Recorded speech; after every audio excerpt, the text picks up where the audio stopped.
What's going on, people? We are Tottenham TV, back here for another Tottenham update. We haven't done one in a while, Sim, have we? No, it's been a while. Yeah, a bit of a quiet time. There is a bit of news to report. And let's start off with Dusan Vlahovic, that name that kept propping up in the summer. Obviously, Fabrizio Romano has been talking about Dusan Vlahovic. And there's been quotes from the Fiorentina president as well, and they say Dusan Vlahovic's new contract talks have collapsed. Fiorentina president Comiso says Vlahovic has not accepted our huge contract extension proposal. We've been trying for months, but it's over. Vlahovic is out of contract in June 2023, so it's a massive opportunity for some club around Europe to snap him up, and it goes on. Fabrizio Romano said in his podcast today that Tottenham, along with many clubs in Europe, will be keeping an eye on Dusan Vlahovic's situation. So it looks as though he won't be staying at Fiorentina for a long time, or especially past the next 2 years anyway. How much of a boost is this in terms of Spurs' summer transfer targets or winter transfer targets or something? Well, especially the way Kane's playing, You know you've got to think maybe he's someone who we should definitely look to bring in. Obviously, he's going to have 1 year left in his contract next summer, so he should be available at a decent price. And the fact that he hasn't signed means the door is very much wide open. You know, apparently he's refusing to sign, which is good. But it's good on one hand. On the other hand, it means more clubs are going to be sniffing around him, unfortunately. So if we really want him, you're going to have to probably pounce really early, maybe even in January, to snap him up at a decent price before the competition, because once it gets to the summer, if he's got 1 year left and if he does continue in the form he started, I think he's got 4 goals in 6 games or something this season, or 7 games, so he started the season in decent form. So I think we're going to need to make sure we get ahead of the competition if we really want him through the door. But he's definitely one. We know we were looking at him in the summer. He's young. He definitely is one for the future, like long term, if we do get him in. So just positive that he looks like he wants out of Fiorentina. Yeah, and like with other clubs, especially in the Premier League, I mean, who would our competition be? I mean, Man City are looking for a striker. Man United, will they be looking for a striker with Cavani and Ronaldo really aging? I mean, they're both maybe 35. You know, maybe I mean? Depends how Ronaldo the season goes with him. If it's he's going well at the moment, if it really drops off, they'll probably think, look, he's 36, and we can probably do with someone. Might be looking at a striker with Aubameyang and Lacazette. So we got to make sure we're above them and we're ahead of them in the pecking order when we go for him. So I think there will be a few teams sniffing around him. Maybe there will be a few teams sniffing around him, I think. All right, let's move on and let's talk about the South Americans that are going on international break. Well, they've already gone on international break, and we already know that there's been new rulings, hasn't there, saying that they only need to quarantine, 5 days, and within Hotspur Way as well. Yeah. And there's been some new news about this, and this says Tottenham are in talks with Argentina, Brazil and Colombia over releasing Giovanni Lo Celso, Christian Romero, Davinson Sanchez and Emerson Royal early next week so they can be available to face Newcastle. So they're requesting from the respective FAs of the countries that they be released a bit earlier than they would, so they can be in time for the Newcastle game. Yeah, and let's hope it goes through, because we saw how crucial Romero and Emerson were last game against Aston Villa, both providing really good displays, and we're going to need them against Newcastle to provide a bit of consistency to our performances, because obviously you don't want to have such a good game and then obviously you come in against Newcastle, and if you're chopping and changing again and relying on other players who you didn't trust before, then it could be difficult. So I'm happy that they're discussing it. I wouldn't hold my breath with those FAs, because they're a bloody laughing stock. You know how they dealt with the last situation. Let's be honest, it's Argentinian FAs pretty much was down to them, and the Brazilian FA, how it got that mess where it led to the Brazilian authorities storming the pitch and dragging them off and cancelling the game. So I wouldn't hold my breath to get any favours out of them, but let's hope they can strike a deal, because it's going to be very important to have them back for Newcastle. So even Lo Celso as well, because he's looked decent, came on against Villa, looked really good. So hopefully if he can, he would also probably be in line to start against Newcastle, I'd reckon. Yeah, I'd agree with that.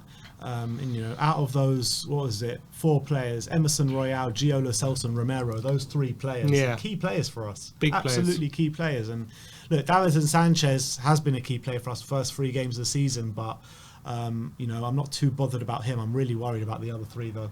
Gonna need them.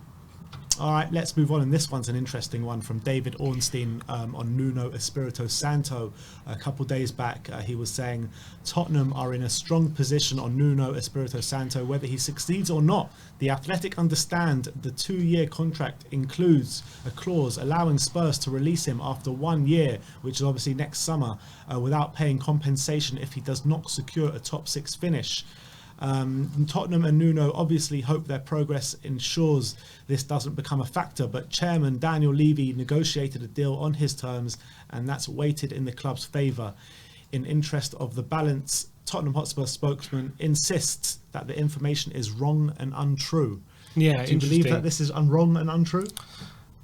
I mean, I guess depends how desperate Nuno was to sign it, because look, I think if you're a manager who holds any cards in a negotiation with a team like Tottenham, you're not signing a contract that says you can be sacked without paying any compensation if you don't reach top 6. And Mourinho would never have signed a contract like that. I don't think Poch would ever have signed a contract like that. So do I believe Nuno would have? Considering that deals for Everton and Palace had already fallen through before joining Spurs, maybe he was a bit like, either I really need this job. Maybe he was thinking like that, but I can't imagine he would have signed a deal that had that kind of clause, like if I don't finish top 6, because he would have known the state of the squad. He would have known what happened last season, and obviously, we don't have Bale this season as well. So I just can't imagine he would have put himself in a situation where no compensation's paid if they don't reach top 6. It does definitely stink of a move that Daniel Levy would try. You know what it sounds like? It sounds like a Levy opening offer. That's what it sounds like, pretty much. Exactly. That's like Levy's like, look, we'll sign you up, but no compensation, you don't get top 6. And even Nuno will be like, well, no. I'm going to try my best, but you hire me, you believe in me, or not, and that's it. Exactly. It kind of stinks of like they don't believe he's going to get top 6. They have that kind of clause in the contract, to be honest. So I can't imagine they would have, but. You look, Ornstein's very reliable. It's hard to say. What do I know? I don't know. I have any contacts, but I mean, who would you rather believe? Would you rather believe the noise coming out of Tottenham or David Ornstein? Ornstein probably, because Spurs would probably deny it because it doesn't look good on them. Yeah. The fact that if it is true, so I guess they could just be lying. That's true. But if it's true, if he has that, it doesn't bode well for Nuno. It doesn't, because it just means it doesn't bode well for him whatsoever, because it means they can just very easily get rid of him without even a second thought. And also, not only that, it's like if anyone else pops up like that, even that they fancy, it's like Maurizio Pochettino. Yeah, then it's like, just we're going to get rid of you. Sorry, even if he finished like 7th or something and wins a cup, he can get rid of no compensation. Yeah, it was also very convenient that they did Nuno only to a 2-year contract, exactly when Maurizio Pochettino's contract runs out as well. I don't know if that's coincidence or what. Yeah, but what they gave? What did they give Mourinho? Or was that 2 years? I think it was 3 years. You're right. They gave 3 years. Pochettino gave a longer contract as well. So yeah, I guess I've never seen us give a new manager a 2-year contract before. Gave Sherwood 18 months. that was 6 months too long, probably. probably 1 year too long. Months too long. 18 months too long.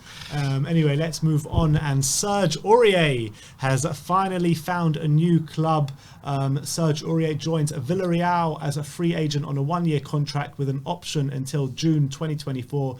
The former Tottenham right back is ready for a new La Liga chapter. The medical has been completed too.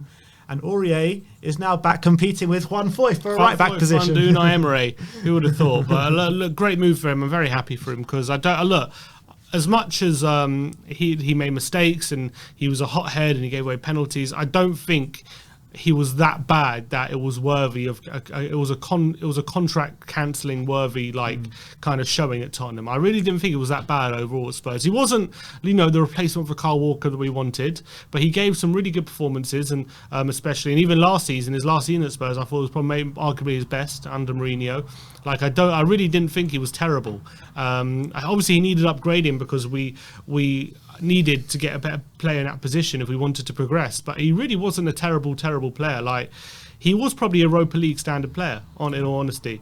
So for us to have cancelled his contract, I just don't think he was that bad of a player where cancelling the contract represented his quality.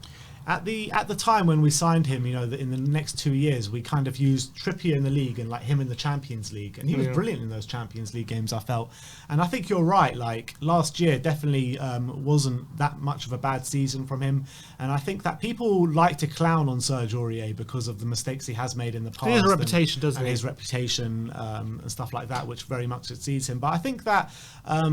He's much a better player than people make out that he actually is. Yeah, he is. He's a fine right back, and I think Villarreal have got a good side. I'm surprised my other teams weren't quicker to get to him, because I think he could be a very good asset for a lot of teams in the Premier League. I actually was very surprised no one came in for him in the summer in terms of money wise, like putting a 5 million or 10 million offer, because I thought someone was going to come in for him, but we struggled obviously to get rid. But I think Villarreal have got a good signing, and if they can, obviously everyone said if he can cut out some mistakes, but not even that, just if they can get him playing. Mistakes by and large last season. Yeah, he made a few, but you know, by and large, he was pretty solid. Apart from that Leicester one where he gave away that stupid penalty. Remember against Liverpool, he didn't play that well as well. Okay, but you know, having a bad game and making those glaring mistakes is different, is what I'm trying to say. I'm talking about those brainless brain farts, those mistakes that happen, like that were happening quite a lot, like maybe a couple of seasons ago.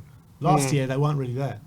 Like, it would have made, obviously I know we sold Sissoko for money, but in terms of, if you ask me which player I'd rather cancel the contract, like based on their performances, like Sissoko, I'd much rather his contract was cancelled than Aurier. I know circumstances were different, I'm just talking in general. Like, if they were both still at the club or something and we had to keep one and cancel the other one's contract, I'd much rather have cancelled Sissoko's than Aurier's. Yeah, and let's be honest, when you compare him to Matt Doherty... Yeah, he's much better than Doherty. There's levels much better than Doherty. I'd much rather... Yeah, another one. I'd much rather cancel Doherty's contract. I know it's never going to happen, but like Aurier is a lot better right back than what we have. He would be competing with Emerson, probably. To be honest, I still think he's better than Tanganga, to be honest, as a right back. I really believe that. So I think he would probably be our second best right back right now. Yeah, I mean, it's hard to compare to Emerson because we've only seen one good game from him so far. True. So... it's an interesting one. But good luck to Serge. Yeah, good luck to you, mate. Good luck to you. I want to know your thoughts on Serge Aurier in the comments section below. Let's move on and let's talk about Harry Winks. This one's coming out of Calcio Mercato, and they say Harry Winks is set to leave Tottenham in January, with Roma and Inter Milan both interested in signing him. The midfielder is now actively looking for a new club. I mean, how many times have we heard that? Yeah, many times. But it's interesting with Harry Winks because he has been used a lot less. Like, at the beginning of the season, he was, played against Palace and he was used in a few other games. And then all of a sudden, like, even against Wolves, he wasn't involved. Against Rennes, he didn't start, did he, against Rennes? No, but he started in the last conference. He started against Mura. Well, that's Mura, you know what I mean? Yeah. He started Dane Scarlett in that game. Like, shows where maybe he is at the moment under Nuno, because he's fallen very, very far in the pecking order. Because at the beginning of the season, he was kind of competing with Skip and whatnot, and at the moment, doesn't seem to be anywhere near. Rightly so. Absolutely. Yeah, touch on his performances. So. Yeah, that's how it is. Can you imagine Jose Mourinho wanting him at Roma, though?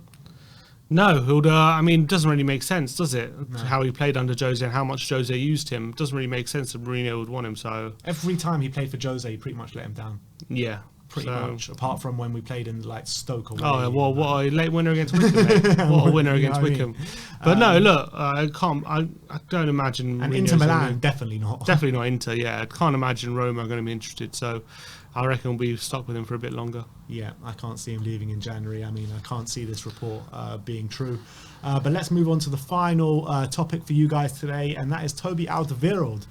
He's been talking, I think to the Evening Standard. Yeah, but it's actually a few days ago, but it's quite an interesting article. Really interesting points he's made, but let's go through it. You've got it there in front of you. Yeah, I've got the whole article. We can read through it. He says he was asked if Spurs should have any regrets, during his time. Obviously, we didn't win a trophy.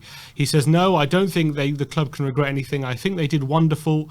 You don't know all the things that happen in a club. It's not Football Manager. I'm sure that Daniel Levy gave 100% for the club. It's good they're not happy where they are now. The structure is there to be one of the biggest clubs in the world. Maybe they need some more time. I know in football there's no time, but I don't think the club should have done anything else. How many times do you see clubs invest too much money and then they are in trouble? Spurs know what it is to be a healthy club. Of course, it always be said, no silverware, I understand that, but it's a wonderful period in Spurs history, and I think the fans will enjoy thinking about it. Do you think he's right? Do you think when fans think about that period where Toby was there, title challenges under Pochettino, Should fans think about that with regret about what we didn't win, or should we think about it with happiness about what we had? I think it's a bit of both, to be honest.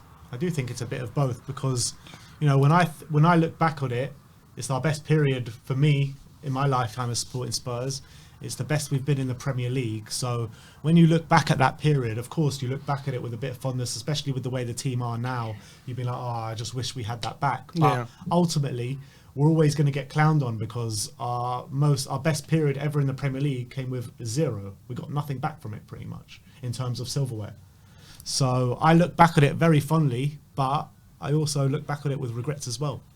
Yeah, I know what you mean. Like, to come up with no trophies is hard to take. But if we would have had, like, for example, if one of those title challenges would have been finishing outside the top 4, but with an FA Cup, would that have been better? Like, would that mean like we would have had with less regret? You know what I mean? It's just, it depends. Look, the only thing, I mean, we were so close to the Champions League, we were so close to Premier League titles. Those are the things we regret. Yeah. I mean, obviously we regret not winning an FA Cup along the way or a League Cup along the way as well, of course. But the main regret is the big things, the Champions League final, not winning the title when Leicester won it, when Chelsea won it, you know, those kind of things. So obviously if we would have won an FA Cup along the way, I don't even think we would think about the top 4 right now. We would look back at how fondly about a day out at Wembley and lifting a trophy. Yeah.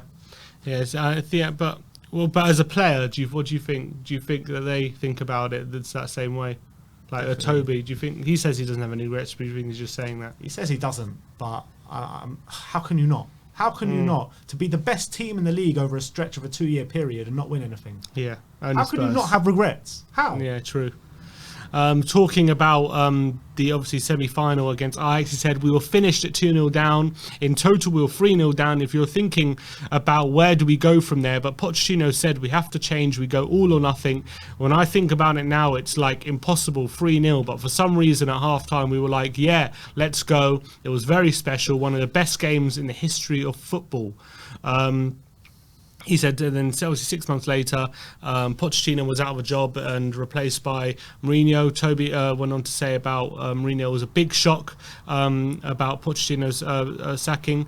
But then he said, in hindsight, Spurs probably needed a bigger break after the Champions League final. He said that would have been the trophy for our golden generation. With the money we spent, almost nothing, the way we played, it would have been unbelievable achievement, especially if you saw the teams we beat along the way. Afterwards, the tank was empty. After a couple of seasons, it was one too many. When I look back now, we needed a bigger break to really have the desire to go again. The disappointment was too fresh. It was the same for everyone, even Poch. A manager's career is different, but the opportunity of a Champions League final is rare. I know for sure he loves Tottenham, even to this day, and to achieve it with the club at that time would have been maybe the biggest achievement in Tottenham's history. So it's logical he needed time to refresh himself and get that desire to go again. So he's kind of even insinuating about Pochettino. He was running on empty a bit at the end, and he needed a refresh. We could all see that. But for me, what he's saying there just stinks of their mentality again. Stinks of their mentality. Like, yeah, it's all fine when it's all going well, but then when it goes badly, you know, they don't have the mentality to pick themselves up and go again. That's what it stinks to. But I guess it was a bit different because it's one thing, like, you know, first title challenge against Leicester, it went badly, but they picked themselves up, went for another title challenge, and they did really well in the next season, but still fell short. And then the next season, you know, moving to Wembley, didn't really get close to a trophy that season, but still top 4, but it was still playing well. And then finally, and again, like, picked themselves up to go again with no signings, dragged themselves to a Champions League final. But again, it goes against them right at the last. So it's like, how many more times can they pick themselves up? You know what I mean? I guess that was the breaking point in that sense. Yeah, it's difficult. I guess with Liverpool, it was different because the Champions League final when they lost to Madrid, that felt more like the start of something rather than the end of something with Spurs. Yeah, I get that. I do completely get that. But you know, once you get to a Champions League final, there's fine, like getting in a title race with Leicester can be considered as lucky when you consider that Leicester are winning the league, right? It's just a freak season. The next year we did unbelievably well to get the points tally that we did, and Chelsea were just unbelievable. They went on an unbelievable run that year, so credit to them. But to get to a Champions League final when you're Tottenham Hotspur, and for everything just to vanish after that, it's just so hard to take. But you still think though, I still think personally, yeah, Pochettino was, we can see at the beginning of the season he wasn't the same guy, but maybe he didn't resign or anything, but I still think if we would have just stuck with him, rid through the storm, even allowed for one bad season, he could have got that hunger back, and he could have regained it. And we didn't allow him the opportunity. We just said, "Oh, it's gone wrong. Let's just get rid now." And that's just the nature of football, I guess.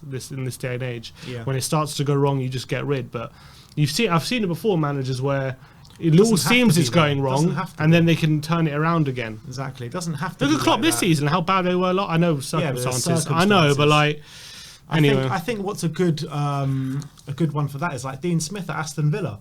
You know, they nearly got relegated that year, and then, you know, he nearly got the sack, and I bet they're so happy they didn't sack him. Look, Ollie, a few times he nearly got a sack, and then he ended up last season end up getting sacked. I know, but, you know, last season they ended up being unbeaten the whole of away from home for the whole season. Managers can turn it around. Managers can turn it around, and Pochettino deserved the chance to do that. Yeah, if anyone did, it was Pochettino, and they didn't give him a chance. They just said, it was pretty much after his first season, his first really bad run of results, and then they sacked him. Mm-hmm. That was it. Yeah. I know everyone points to we had a bad year. When they go, I know calendar year, but football's not in the calendar year. If it was football's in the calendar year, Pochettino would have a league title, and he doesn't. You know what I mean? Football is year to year. You got to take it in seasons, not just a year. I think. Yeah, but at the end of the day, we all know why Pochettino was failing at the end, and that was because of the board ultimately, wasn't it? So exactly. He went on to say. The team was so close. You get in terms of togetherness. He says, tight knit. He said the team was so close. You get close because the Pochettino way is not the easy way. You work so hard every day. Days off are very rare. You get the same as the army, really. You get angry, but you get fitter and you get better. Train on, train off. You do it, and it creates a group like, let's do it together. So that was the feeling, especially in the seasons we're challenging Leicester and Chelsea. Then some players go and some players come, and it needs redoing. Sometimes you need chemistry that works. I'm not saying it didn't work, but we have to be honest. The group that we had was a very, very special friendship group. And he also comments about the Amazon documentary. He said some things should have stayed in the dressing room, because not only in football, in every work environment, things happen that are only meant to stay there. After a while, you didn't think about it anymore, but it didn't make it easier. He's saying he said the Amazon documentary didn't make it easier. But it's interesting to what he says about Pochettino, the closeness of the group with the closeness, how everyone was tight knit, and then he said people came and went, and it changed the dynamic. And maybe it just, I don't know, how do you solve that? I guess when you bring in like Ndombele, I don't know what particularly changed in the dynamic between how it started. That's just part and parcel of football, though, isn't it? That's just the nature of squads and football and people. You know, people come and go, and you could see that squad was so close knit, especially up until, you know, the Wembley or the end of that season at Wembley the first year. So I think that, what he's saying is completely true. And when players come, like a big player like Dembele left, and Dembele, you know, all these players how highly did they regard players like Dembele? You know what I mean? Everyone said he was the best player they played with, and a lot of the players still think to this day that if we would have kept Dembele for that final, we would have won it. I know there's difference of opinion from all over on that one, but and also, you know, it changes the dynamic. And also when you got players like Ndombele, as much as I think he's a great player, like we all know that he said pretty much in his first training session he wanted to leave, you know what I mean? So when you're getting that negative energy coming into the dressing room, it probably can, when you need everyone to be working 100% for each other, it probably can change. And especially when he's coming in for big money and he doesn't fancy as much, top wage earner, maybe those kind of things do make a big difference in the change room. Maybe Alderweireld's he's alluding to that. Imagine Toby Alderweireld. What was he on at that time? Probably like 70 grand a week or something like that. Well, yeah, he got that new contract under Mourinho, didn't he? Yeah, but that was a bit later on. But at the time when Ndombele came in, he was probably on about 70 grand a week. Yeah. And this Ndombele, 21-year-old kid, comes in straight away, £65 million, 200 grand a week. And he doesn't fancy it. And after the first training session, he wants to leave. And Alderweireld, who's been slogging out year after year after year, still on 70 grand a week, he must be thinking like, who is this guy? Yeah, true. And that probably, maybe that's why we saw that you know, the intensity and aggression just seep away from Tottenham after that, because everyone, maybe the different agendas and all that kind of stuff came into play. I think it did go away before that, though, the intensity and aggression. True. And then Toby Alderweireld then went on to say about Pochettino. Pochettino basically was willing for Toby to leave back in the summer of 2018, and he was asked about that. He said, "Poch is a more clever man than me." He says, "He saw things that I didn't see, and I thought we had a very good squad. Our relationship is very positive. I'm always grateful that he brought me to Spurs. He was the guy who texted me and called me that I had to come. He was the guy who got the best out of me, 100% for sure, and I was the most fit under him. Of course, in football, if you work 4 or 5 days together, you're a big personality. Because I have my thoughts about football as well, you have discussions, and that's fine. But I never had a problem with him, never ever, and I'm grateful because he took me 2 or 3 levels up." That's interesting, but what's interesting, I feel, when he says here, Poch is a more clever man than me. He saw things that I didn't see, and I thought we had a good squad. He saw things that everyone in the club didn't see. And that was back in 2018. He saw things that the fans didn't see. He saw things that the hierarchy didn't see, and he saw things that probably a lot of the players didn't see as well. Exactly. So I think that's alluding to Poch was probably looking to refresh the squad a bit back in that time, and he wasn't allowed it. And but it's interesting when Toby says, "I thought we had a very good squad." So maybe the players were quite resistant to the refresh as much as the manager was as well. They were better than they were, basically. Yeah. So it sounds like maybe the players as well have a part to play in why maybe they thought like we're still good enough, whereas Pochettino was able to see that this wasn't going to last forever at that time. I thought that was quite interesting. It's interesting. After that, he goes on to talk about Mourinho a bit. He was claiming that his new contract signing was nothing to do with Mourinho, and he also claims Tottenham did not force him out the door. He said, where did he say that? He says. He says basically he claimed he moved because he's been playing in top European football for 13 years and wants to spend more time with his family. It wasn't Tottenham forcing him out the door. So those are what he said about his summer move. But I thought in general he went to Dubai. That's what he claims, to spend more time with his family. Anyway, yeah, but those are for the rest of the interviews on the Evening Standard. You can go read it there, but it's a very fascinating stuff from Toby. Yeah, it really is, and I love hearing our players talk about that time as well, because it was a very special time, wasn't it? Definitely. Whether you have regrets, don't have regrets, it still was a very special time to be a Spurs fan. Definitely with a couple of title challenges there and getting to the Champions League final. But look, that is our Tottenham update for today. Let me know in the comment section below if you have any thoughts regarding any of the news stories we have brought to you today. Like, subscribe and comment, and as always, come on you Spurs.